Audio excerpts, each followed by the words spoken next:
Okay, so to make it out of Fort Wayne, Indiana, I did all the right things as a mostly straight white girl.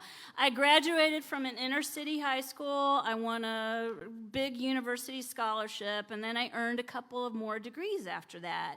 After that, I went to work as a technical writer, and I've been doing that for about 30 years. I'm Leah Hackleman Good, and I live in Fairfield County. So I cooperated fully in my life to get to the aspired middle class.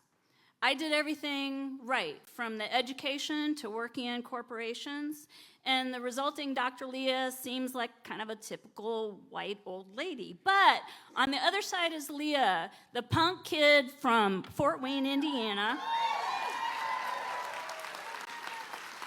from a single-parent home on the south side of Fort Wayne. Now, that doesn't sound like much to Ohio people, but the south side of Fort Wayne is halfway between the south side of Chicago and the south side of Detroit.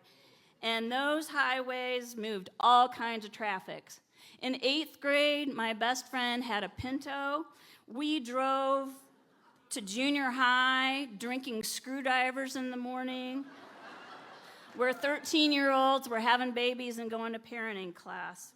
So this Fort Wayne Leah, she really wants to fuck everything up.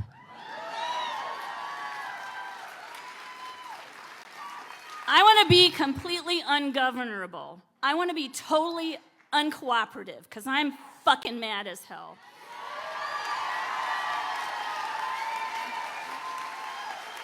But right now, I'm kind of a divided Leah because Dr. Leah is saying, hey, you know what? We need to encourage people to vote. We need to register people. We need to call our representatives who never answer their fucking phone.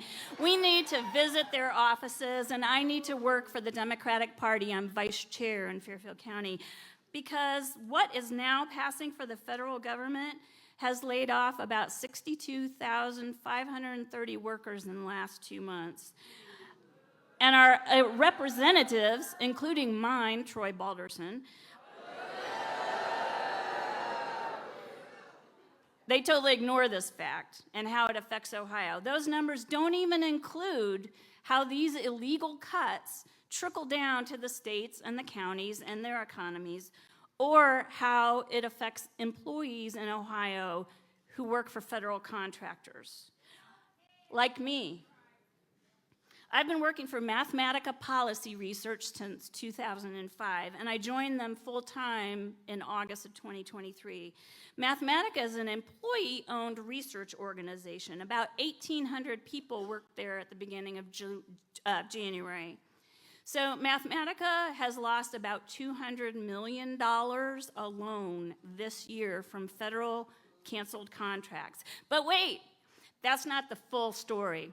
2 years ago, Mathematica's website described its mission as data, analysis, and insight for a more equitable and just world. Now wait, I believed in that mission actually, but now they just changed it at the beginning of March. Now it's evidence-based solutions to optimize programs and policies for, wait for it, efficiency, cost savings, and measurable impact.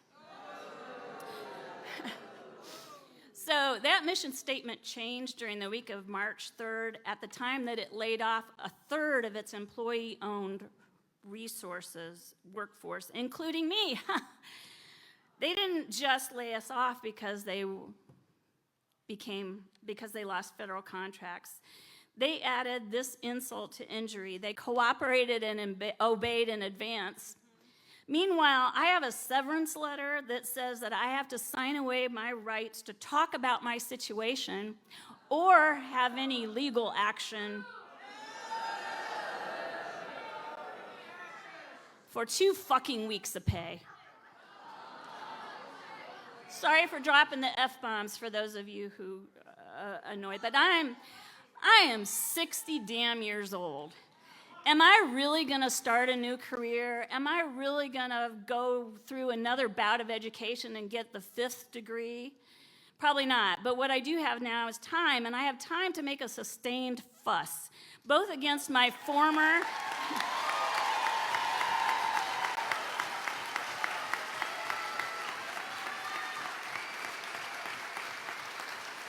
both against my cowardly representatives, including Troy, and against my former employer.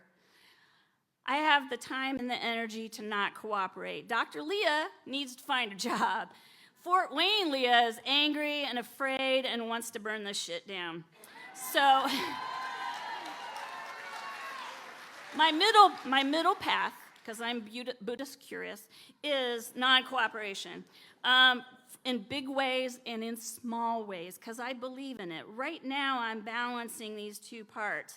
That's why I'm engaged in constant pestering of the HR people in Mathematica, relentlessly emailing them with suggestions for what they can do with their severance letter, and for this federal contractor whose proposals that I edited and wrote always exclaimed how tight their security was. They send me an unprotected PDF document to sign, and guess what? I've changed it. It's little.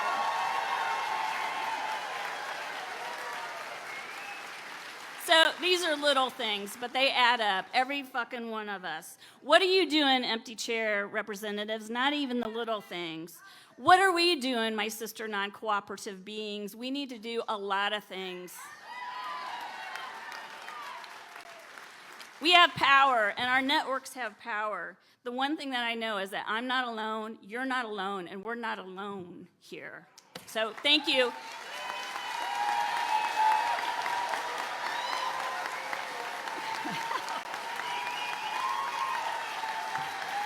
Thank you.